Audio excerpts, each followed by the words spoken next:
Welcome back, everybody. The Make America Healthy Again movement is making progress all throughout this country, taking the latest examples from West Virginia, where that state has banned 7 artificial food dyes because of potential harmful effects. RFK Jr. even visited the state last week to celebrate that. So joining us now to talk more about it and much more is West Virginia State Senator Chris Rose.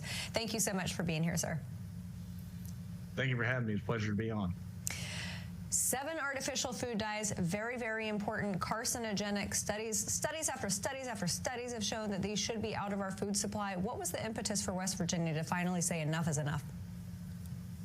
Well, you know, we have a reputation of being the nation's least healthy state, and we want to do some major reforms to turn that around. And what better way than to tackle this issue with these 7 harmful dyes that have been in our food for decades? And, you know, they've been proven to have attention disorders, disciplinary disorders have been caused and linked to studies with this, and carcinogens. And what better way to send a message not only to West Virginians, but all of America to support Donald Trump and RFK's agenda of MAHA than passing this legislation and being the first state in the union to do so. Yeah, huge, and really a model for many other states to follow. The science has been clear for decades that this has been unhealthy. Even the cosmetics industry got dyes out much earlier, but the food industry could never do it. You're probably running into some resistance now that you've taken the lead on this. Tell us the story of why the food industry wouldn't do what was in the healthy interest of their own customers. So their excuse is that a state like West Virginia only has 1.8 million people, and that they're not going to modify their food products for a state of our size. But the good news is you have other states that are considering this legislation, like Oklahoma. There's some interest in Tennessee as well. But the argument that we've used, and I've even done research of my own, as somebody who, my guilty pleasure of Mountain Dew, for example, has yellow dye 6 in it, but yet that same product is sold in European countries without that dye. So they're misleading the public by saying that by passing this legislation that the shelves will, go without food and without drinks, because they're already doing it in other countries. We're a little bit late to this Make America Healthy Again movement with this, but it's already been proven to work in other countries. And the fact that now you got RFK Jr. confirmed, I think with West Virginia passing this bill, we're going to push that narrative on the federal level as well. And Oklahoma is not far behind us as well.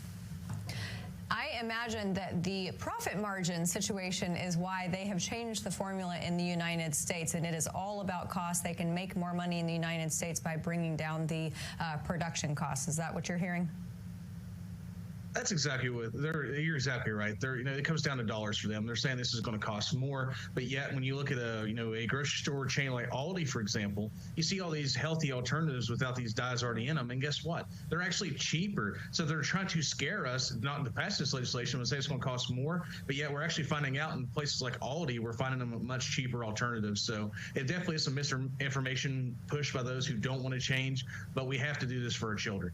Absolutely. Yeah, it really is. It's a generational thing that we're doing. What's next in the MAHA movement? So we'll get this done. West Virginia's already set the standard. There's a lot of other places where America trails the rest of the world in just common sense health, particularly when it comes to food supply. Tell us what else may be on the horizon since West Virginia's a leader now. Absolutely. So another thing we're looking at doing here in West Virginia is getting a waiver for our SNAP program, the food stamp program, to where we get these harmful drinks like with the full of sugars and stuff off of that program. So these kids that are growing up, in less fortunate homes can actually eat healthy alternatives and help them have a better shot at having a healthy lifestyle and upbringing. And hopefully other states will follow us in that as well. Governor Morsi has been very, a very big advocate for the MAHA movement as of late. He's leading the way, and I hope the rest of the nation follows our example. Yeah. I have to ask you about the conversation between the Secretary Kennedy and West Virginia Governor Patrick Morrisey. A lot of, lighthearted jabs thrown back and forth, but your governor asked for RFK's assistance in training him. Is there any of that on the horizon? Absolutely. So, that's a little bit of tough love from RFK Jr. I talked to the governor about this. It's very tough.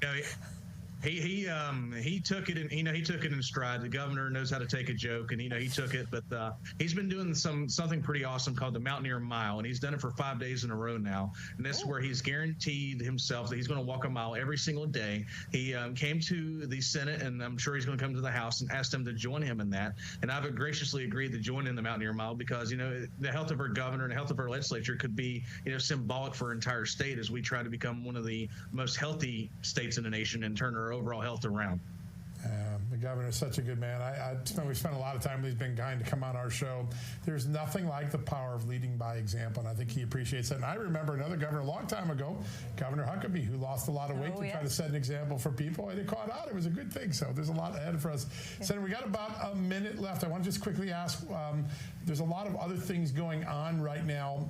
The activist judges are one of the issues that a lot of people are thinking about. You're a law and order guy. Just your thoughts on what federal judges have been doing to enjoin President Trump from protecting the state of West Virginia from, let's say, terrorist gang members. Yeah, it's very disheartening to see these federal judges being politicized and weaponized this way against the Trump administration. You know, the American people sent a mandate to Republicans all across this nation that they wanted the MAGA, America First agenda. And we absolutely have to get these judges to change their thinking. Or, obviously, like Mike Johnson's saying, the Speaker of the House, that maybe we actually, eliminate some of these seats and then, we can bring them back later. But we absolutely have to do something because right now they're getting in the way of his agenda. They're politicizing their seats. It's a huge abuse of power. And we have to look at what options we have to do recourse to correct that. Yeah. We've just got about 30 seconds left. I want to wrap up where we started a little bit.